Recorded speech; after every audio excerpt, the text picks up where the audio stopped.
Hello, আসসালামু আলাইকুম। Habiba mobile solution চ্যানেলে আপনাদেরকে স্বাগতম। আজকে আমরা একটা নতুন টিউটোরিয়াল নিয়ে আসছি। সেটা হলো কেন আপনি ই পাসপোর্ট করবেন বা ই পাসপোর্টে কী কী সুবিধা আমরা পাবো ই পাসপোর্ট করলে।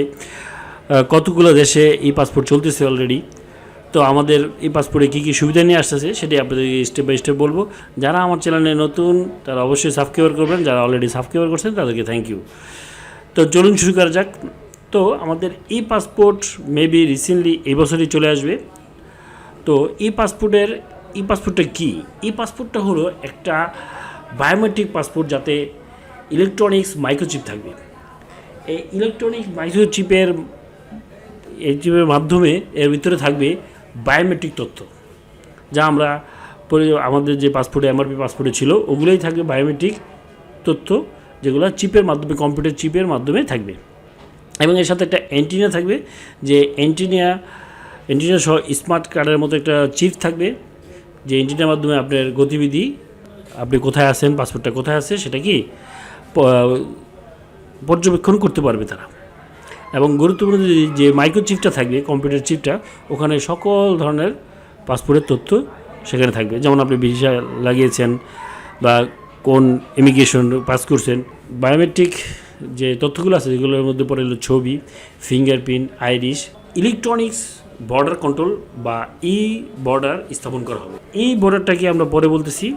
তারপরে থাকবে হলো পিকেআই এর অ্যাব্রিভিয়েশন হলো পাসপোর্ট চিপ ইলেকট্রিকভাবে সংযুক্ত থাকবে, এটাকে বলা হয় পিকেআই। তো এটা পিকেআই এটা থাকলে আপনার পাসপোর্ট জালিয়াতি সম্পূর্ণ বন্ধ হয়ে যাবে, বুঝতে পারছেন। আর পাসপোর্টের কয়েকটা স্তর থাকবে, সেটা হলো আপনার লেমিনেটিং প্রোটেক্টিভ লেয়ার থাকবে একটা, দেন তারপরে থাকবে হলো আপনার data page with data photography থাকবে একটা, in layer with contactless chip থাকবে, তারপরে আপনার কন্ট্যাক্টলেস মডেল থাকবে এবং এনগেজিং সার্কিট থাকবে। এগুলো ই পাসপোর্টের ভিতরে থাকবে।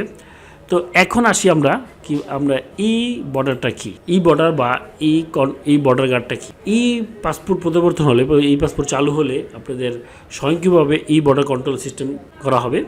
তো এই বর্ডারের মাধ্যমে আপনার চেকপোস্ট স্বয়ংক্রিয়ভাবে আপনাকে বোর্ডিং চেক করা হবে। চেক করলে আপনি এখন যে সিস্টেমটা আছে সেটাতে আপনার অনেক লেন্দি প্রসেস, সেগুলো ম্যানুয়ালি চেক করতে হয়।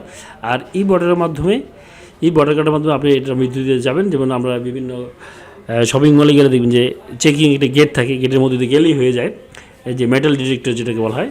তো ওইটার মাধ্যমে দিয়ে গেলে আপনি ব্যাটার আছে কিনা সেটা বুঝতে পারে।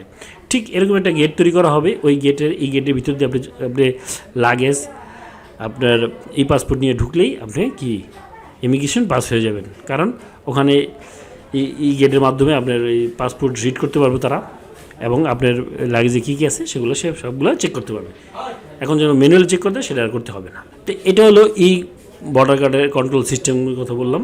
তারপরে এই ব্যবস্থা চালু হলে ভ্রমণকারীরা পরিচিত, যেমন আমরা এই ই পাসপোর্ট চালু হলে বিভিন্ন দেশে আমরা ঘুরতে যাই। তো অন্যান্য দেশে ঘুরতে গেলে যে বোরিং পাস বা আপনার যে পরিচিতি, যে এটা জাস্টিফাইয়ের একটা ব্যবসা, এটা অনেক লেন্দি প্রসেস হয়। তো এই পাসপোর্ট হলে এটা আর লাগবে না, স্বয়ংক্রিয়ভাবে এটা হয়ে যাবে। তো এই পাসপোর্টে বাংলাদেশে সরকার 50টা গেট স্থাপন করার ব্যবস্থা নিয়েছে, পর্যায়ক্রমে চালু হবে। তো এই হলো আমাদের ই পাসপোর্টের সুযোগ সুবিধাগুলো বললাম। তো এগুলা রিসেন্টলি চালু হলে আমাদের অনেক ভ্রমণের ক্ষেত্রে, আমরা বিদেশে যাওয়ার ক্ষেত্রে অনেক যে ঝামেলা আছে সেগুলো আর কি আমরা কমে যাবে। তো থ্যাংক ইউ বন্ধুরা। আমার ভিডিওটা যদি ভালো লাগে অবশ্যই সাবস্ক্রাইব করুন, বেল বাটন ক্লিক করতে ভুলবেন না। Thank you.